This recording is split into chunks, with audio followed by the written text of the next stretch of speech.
رتبوں میں پہلا رتبہ تخلیق میں لائے جانے کا ہوتا ہے، اور ہر تخلیق پا جانے والے کو اس رتبے پر فخر و شکر کرنا چاہیے۔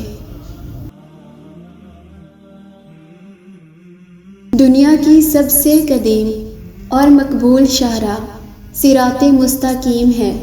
یہ تنگ ہے، مشکل ہے، لیکن اس پر چلنے والوں کی منزل یقینی ہے۔ انسان کے پاس دعا میں بہت کچھ مانگ لینے کا اختیار ہوتا ہے، بہت کچھ جائز، بہت کچھ ضروری۔ معاملہ اللہ کے ساتھ ہو تو کوئی بھی معاملہ طے پا سکتا ہے۔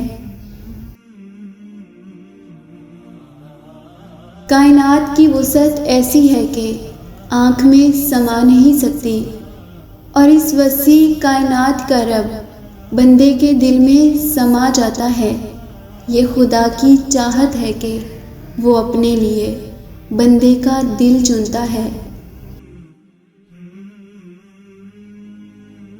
نفس کی خواہش پوری کرتے کرتے انسان کو لمحات تو کیا، گھنٹوں کے ضیاع کی بھی خبر نہیں رہتی۔ احساس ضیاع تو بہت دور کی بات ہے۔ ناشکری انسان کی سرشت میں شامل ہے۔ صحت یاب ہو کر کبھی طبیب کی یاد نہیں آتی۔ اس کی کشتی طوفان میں پھنس جائے تو اسے صرف اللہ یاد آتا ہے۔ پھر اللہ اپنے مجبور و بے کس بندے کو سمندر سے نکال کر خشکی پر لے آتا ہے تو بندہ ایک دم سب کچھ فراموش کر دیتا ہے۔ لوگوں کو درست راہ دکھانے کے لیے ضروری نہیں ہے ہر دفعہ فتویٰ ہی دیا جائے۔ اصلاح کا الف فتوے میں نہیں بلکہ اخلاق کے الف میں ہوتا ہے۔ تمہارا پہلا معاملہ اللہ کے ساتھ ہے۔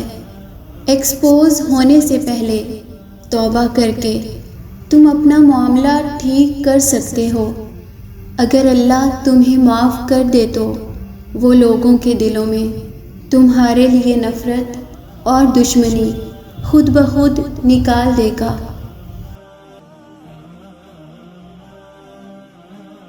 سب کی منزل ایک صحیح مگر سفر الگ ہے۔ کسی کو بے طلب عطا کر دیا جاتا ہے، کسی کو طلب کی جستجو میں رکھا جاتا ہے۔ کسی کی طلب آزمائش، کسی کی عطا آزمائش، سب عطا ہے، اس کی ہر عطا آزمائش۔